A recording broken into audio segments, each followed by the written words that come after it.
There comes a time in every man's life when he must stand before the mirror, look deep into his own eyes, and ask, what would I dare to do if I knew I could not fail? The difference between those who merely exist and those who truly live lies in one word: courage. Not the absence of fear, but the triumph over it. Today, I challenge you to learn to act as if you fear nothing, because that's when life starts to bend in your favor. Fear is a mental construct. Dismantle it. From the moment we are born, our minds begin to absorb information. We learn what is safe and what is dangerous, what brings pleasure and what brings pain. In this process, fear takes root. But fear, at its core, is not something real. It is an interpretation. It is a prediction made by the mind, a warning system designed to protect us. But in a world of growth, ambition, and destiny, that same protective mechanism can become the very thing that holds us back. Most people never question the nature of their fear. They accept it as a fact, as if it were gravity. But fear is not gravity. Fear is a story, a projection, a pattern running in the background of your mind. It is your imagination turned against you. You fear rejection, not because someone is currently rejecting you, but because your mind paints a picture of what might happen if they do. You fear failure, not because you're failing right now, but because you have a mental movie of how failure would look and feel. These are not realities. They are scripts you've accepted, rehearsed, and replayed until they feel real. The key to dismantling fear lies in first recognizing that it lives inside your mind. It's not external. It's not the event. It's your interpretation of the event. And once you accept that, you regain power. You can begin to separate yourself from the emotion. You can observe it. You can interrogate it. You can ask, is this fear protecting me or is it limiting me? Is it based on facts or is it based on assumptions? You begin to realize that most fears are smoke without fire, illusions that shrink when confronted. Fear thrives in ambiguity. It loves the unknown. When you don't understand something, your mind rushes to fill the gap, often with worst-case scenarios. This is where self-awareness becomes essential. You must learn to pause and analyze. Where is this fear coming from? What specific thought triggered it? What belief supports it? The more specific you become in understanding the root of your fear, the more you strip it of its mystery. Clarity kills fear. The clearer you are about what you're facing, the smaller the fear becomes. Another powerful truth is this: fear cannot survive in the presence of action. Fear feeds on delay, hesitation, and overthinking. But the moment you act, even in the smallest way, fear starts to dissolve. Why? Because action gives you data. Action shows you that the monster wasn't as big as you imagined. Action rewires the brain. It teaches your nervous system that you are not helpless. You are not a victim. You are not stuck. You are capable. You are resilient. You can move forward even when afraid. Repetition plays a crucial role. The more often you face a fear, the weaker it becomes. The first time you speak on stage, your voice shakes. Your heart races. But the 5th, the 10th, the 50th time, it becomes familiar. The mind adapts. What was once terrifying becomes normal. This is why growth lives on the other side of discomfort. Not because discomfort is fun, but because discomfort is a signal that you are entering a space where expansion is possible. Every time you voluntarily step into what you once avoided, you take power back from fear. It's also important to understand how society conditions fear. From childhood, we are taught to play it safe. Don't speak up. Don't take risks. Don't fail. Don't stand out. These messages are drilled into our heads until conformity feels like safety and boldness feels like danger. But this is a lie. Playing it safe is the most dangerous thing you can do because it leads to a life unlived. It breeds regret, stagnation, and silent desperation. You must recondition your mind. You must teach it that boldness is the path, that fear is not a stop sign but a signal to go. Your identity also shapes your fears. If you see yourself as someone timid, fragile, or average, your mind will find reasons to justify that self-hate. But if you start to shift your identity, even slightly, towards someone strong, capable, and daring, you'll find that fear begins to lose its grip. The mind wants to stay congruent with your identity. Change your identity, and your actions will follow. Language matters. How you describe your fear reinforces it. If you say, I'm terrified, your body responds accordingly. But if you say, I feel a little adrenaline, suddenly the experience shifts. You're no longer a victim of fear, you're simply energized. The story you tell yourself about fear either chains you or frees you. Learn to rewrite that story. Train your mind to see fear not as a warning to retreat, but as a cue to lean in. We often wait for the fear to go away before we take the leap. We tell ourselves, once I feel ready, I'll begin. Or, when I'm not afraid anymore, then I'll act. But that day never comes. Fear does not disappear with time or with waiting. Fear only fades through forward motion. The myth that brave people are fearless is just that, a myth. The truth is, the people who accomplish great things, who walk into the storm, who break records, start businesses, speak on stages, or stand up for themselves, do so with fear in their chest. What separates them is not the absence of fear, but the presence of action in spite of it. The human body is hardwired for survival. Fear is part of our biology. It's the ancient signal system that once kept us safe from predators and danger, but in the modern world, the threats have changed. Today, we don't fear lions in the tall grass. We fear judgment, rejection, humiliation, loss. But our nervous system still treats these experiences as threats. That's why your heart races before a difficult conversation. That's why your palms sweat when you stand in front of a crowd. But courage is built not by calming the nerves before the moment, but by stepping into the moment regardless of how you feel. People spend years trying to overcome fear before taking their first step. But that's backwards. Action is not the result of confidence. Confidence is the result of action. The first time you do something scary, it shakes you. But if you do it again, you begin to adapt. Do it a third time and your body recognizes the pattern. The fear starts to shrink. The moment you take that first bold action, you send a message to yourself. I am someone who acts. That identity shift is more powerful than any motivational quote or visualization technique. Waiting to feel fearless before taking action is like waiting for the rain to stop before you plant your crops. Life doesn't work that way. There will always be a reason to hesitate. There will always be a reason to postpone. But if you train yourself to move while afraid, to step forward while your mind screams for comfort, you tap into the rarest power on earth, momentum. Momentum creates clarity. Momentum dissolves hesitation. Momentum transforms fear into fuel. Every courageous act you've ever witnessed or read about was done under pressure, under tension, with a fast-beating heart. A firefighter doesn't run into a burning building because they feel calm. A single mother doesn't raise her children alone because she has no fear. A revolutionary doesn't speak truth to power because there's no danger. They act because something inside them matters more than their fear. They act because they've decided that living fully is more important than staying safe. Courage is a decision. It is a choice made in the face of discomfort, and it's a choice you can train. Start small. Speak up in a meeting. Say what you really think. Post that video. Apply for that job. Make the phone call. These are not massive acts of heroism, but they are daily opportunities to train the courage muscle. And like any muscle, it grows with resistance. The more discomfort you can tolerate, the more power you gain, and with that power comes freedom. The freedom to live as you were meant to live.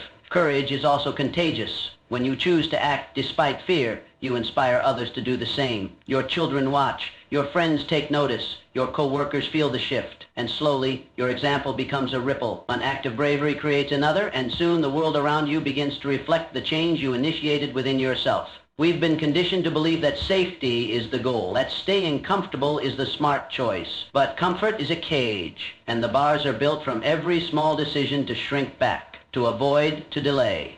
Courage breaks those bars. It says, I will not let fear dictate the direction of my life. Every act of courage is a step toward liberation, from self-doubt, from limitation, from regret. And that liberation doesn't require a dramatic moment. It requires only one thing, to move, to act, to decide that your dreams, your purpose, your values matter more than your fear. Courage isn't about waiting for the right conditions. It's about moving while the storm is still raging. It's about speaking when your voice trembles, walking when your legs shake, standing tall when everything inside wants to fold. That's when courage is real, when it's raw, when it's unpolished, when it's fueled by nothing but your will to grow. The mind is the most powerful tool a person possesses, yet most people never take control of it. They let it run wild, driven by fear, self-doubt, and worst-case scenarios. But there is another way, one that has been used by high achievers, visionaries, and world changers for generations. The ability to visualize boldness is not about fantasy. It is about reprogramming your subconscious mind to accept courage as your default setting. When you learn to imagine yourself acting boldly, consistently, and vividly, you are laying the neural groundwork for a new reality. Visualization is not just daydreaming. It is structured, intentional mental rehearsal. It involves seeing, feeling, and hearing yourself doing the very thing you fear, confidently, calmly, powerfully. Neuroscience has proven that the brain often cannot distinguish between a vividly imagined event and a real one. When you visualize yourself succeeding, standing tall, speaking with authority, walking into rooms like you belong, you are creating new patterns in your brain. These patterns serve as mental blueprints for your behavior. Repetition of this process conditions your nervous system to treat those imagined actions as familiar and safe, rather than foreign and threatening. Start by seeing yourself in the environment where boldness is required. If you're afraid of public speaking, picture the room, the audience, the lights, the silence before you speak. Now visualize yourself walking to the stage with confidence. Shoulders back, heart steady. Hear your voice, strong, clear, unwavering. Feel the presence in your body, the certainty in your posture. Imagine people nodding, clapping, connecting with your message. Do this over and over again until that mental image becomes more real to your mind than the fear that once dominated it. This kind of visualization works because it overrides the default setting most people live in.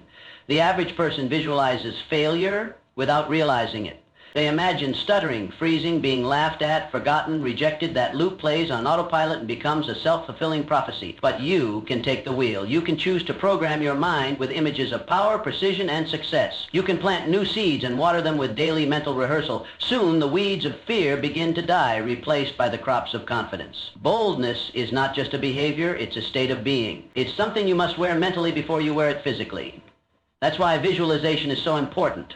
It lets you rehearse your new identity before you live it. You don't wait until you've done the bold thing to believe you're bold. You believe it first. Act as if. See it clearly, and then the action follows. The internal shift precedes the external expression. Every act of visualization is a rehearsal for the real thing. When the moment finally comes, it feels familiar, even natural. Athletes use this technique all the time. Before the race, they run it in their mind. Before the shot, they take it in their mind. Before the game, they play it out mentally again and again. They do this because they understand that the body follows the mind. What you see in your inner world becomes reflected in your outer world. Boldness is no different. If you see yourself as timid, hesitant, or incapable, you will act that way. But if you repeatedly visualize yourself as someone who moves decisively, speaks with authority, and takes bold steps toward their goals, your actions will begin to match that internal image. Your brain is like clay, malleable, shapeable, changeable. Neuroplasticity tells us that what we repeatedly think about becomes wired into our system. When you visualize boldness consistently, your brain starts to interpret it as your norm. It stops resisting and starts aligning, and once your brain is aligned with courage, your habits follow. Your choices shift. Your demeanor changes. People notice the difference, even if they can't quite explain it. You walk differently, speak differently, carry yourself with a different kind of weight. To be bold in life, you must first learn to be bold in your mind. See yourself making the move. See yourself confronting the fear. See yourself doing the thing others say can't be done. Let that image burn into your memory so clearly that it outshines the doubts. Speak the language of boldness when you think to yourself. Use affirmations, not just positive ones, but powerful ones, statements that reinforce the identity you are building. Say them while visualizing your boldest moments and let them soak deep into your subconscious. The mind will adapt to whatever picture you feed it most consistently. Feed it power and it will stop serving you weakness. Feed it courage and it will stop defaulting to fear. Feed it boldness, and that boldness will begin to seep into your voice, your stride, your choices, and your destiny. Everything you do is a reflection of who you believe you are. Your actions, your habits, your language, your posture, they all stem from your self-image. If you see yourself as average, you act accordingly. If you see yourself as someone who is unlucky, someone who always struggles, someone who isn't meant to win, then your mind finds ways to reinforce that identity, even without you realizing it. But the moment you shift that internal narrative and adopt the identity of someone who wins, the world around you starts to bend in your favor. Winners are not just defined by results, they are defined by mindset. Before the trophy, before the applause, before the breakthrough, there was a decision made deep within. The decision to see oneself as capable, resilient, and destined to rise. This decision reshapes behavior. Winners prepare differently. They think differently. They respond to challenges differently. And they don't wait for permission to act like winners. They decide to carry that identity long before the evidence shows up. This shift begins with language. Listen to how winners speak to themselves and about themselves. They don't say, I hope I can. They say, I will. They don't say, maybe it'll work. They say, I'll find a way. Their internal dialogue is not filled with hesitation and uncertainty. It's charged with conviction. Adopting the identity of someone who wins means rewriting the script that plays in your mind daily. It means catching every disempowering thought and replacing it with one that aligns with your new standard. Not because you're lying to yourself, but because you're choosing the version of you that serves your future, not your fear. Winners also see obstacles differently. Where most people see reasons to quit, they see puzzles to solve. Setbacks don't confirm their doubts, they test their commitment. When you carry the identity of a winner, failure doesn't define you, it refines you, it teaches, it sharpens. Because a winner doesn't expect the path to be smooth, they expect resistance, but they also expect themselves to rise above it. This isn't arrogance, it's self-respect. It's a refusal to let fear or doubt dictate their behavior. The identity you carry determines your habits. Winners build routines around excellence. They wake up with intention. They take care of their body and mind. They set goals, track progress, and stay focused even when no one is watching. Because when you believe you are someone who wins, you don't wait for motivation to do what must be done. You simply do it. You know it's who you are. You don't need external validation to keep going. The identity sustains the effort, and the effort produces the results. Adopting the identity of a winner also changes how you carry yourself. Your posture changes. You walk with more purpose. You look people in the eye. You speak with more weight in your words. You stop seeking approval and start embodying certainty. You no longer shrink to fit into spaces where you once felt small. You understand that the way you show up tells the world how to treat you. And when you carry yourself like someone who wins, opportunities begin to find you. Not because of magic, but because people are drawn to certainty, energy, and strength. The winner's identity doesn't mean you never feel fear. It means you move through it faster. You don't dwell in self-doubt or spiral in overthinking. You catch yourself, reset, and move. Because your identity anchors you. It reminds you of who you are and what you're capable of. And the more you reinforce it, the stronger it becomes. With repetition, that identity becomes unshakable. It becomes the lens through which you experience the world. You can start small. Every time you make a decision that aligns with the version of you who wins, you reinforce the identity. Every time you do the hard thing instead of the easy one, every time you keep a promise to yourself, every time you push through resistance instead of backing down, you're casting a vote for your new identity. And every vote matters. It's not about being perfect. It's about consistently showing up as the person you've decided to become. This transformation doesn't happen by accident. It happens by choice. You must choose every day to align your thoughts, your words, and your actions with the identity of someone who wins. And the beauty is, once you make that shift internally, the external begins to catch up. People respond to your energy. Challenges respond to your persistence. Life responds to your certainty. Because when you move like a winner, think like a winner, and act like a winner, the world has no choice but to reflect that identity right back to you. Growth never happens in ease. It's forged in the moments when you want to quit, when you feel stretched, when the pressure rises and your old self starts begging for comfort. But those are the exact moments where transformation lives. Discomfort isn't a punishment. It's a signal that you're entering territory you haven't mastered yet. And the more often you visit that place, the more you begin to understand that pain, resistance, and tension aren't signs that something is wrong. They're signs that something is changing. Most people spend their lives avoiding discomfort. They choose the easier path, the safer route, the familiar environment, and while they may avoid failure, they also avoid fulfillment. Because fulfillment isn't found in staying the same, it's found in becoming more. And to become more, you must first be willing to do more, face more, and feel more than you ever have before. That's where discomfort becomes your ally, your teacher, your proving ground. Every time you step into discomfort, you expand your capacity for greatness. The difference between those who reach their potential and those who don't often comes down to how they relate to discomfort. High performers, elite athletes, fearless leaders, they don't just tolerate discomfort, they seek it. They understand that stress, when properly directed, becomes strength. That hardship, when embraced, becomes resilience. That pressure, when faced with intention, becomes clarity. They don't view the pain of growth as something to escape. They view it as the price of admission to a better life.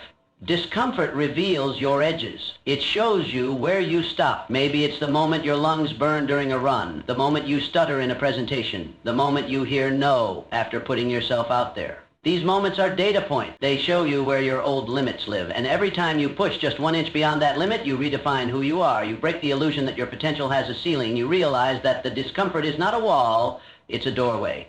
Most people live their entire lives inside a comfort zone, mistaking it for security. But comfort zones are not safe. They are silent killers of dreams. They lull you into routines that keep you small. They convince you that mediocre is enough, that average is acceptable. But deep down you know it isn't. You weren't born to blend in, you were born to break through. And that breakthrough won't happen on the couch, in the crowd, or behind your excuses. It will happen in the fire, where it's hot, where it's heavy, where it's hard. There's a moment in every journey when you feel like stopping.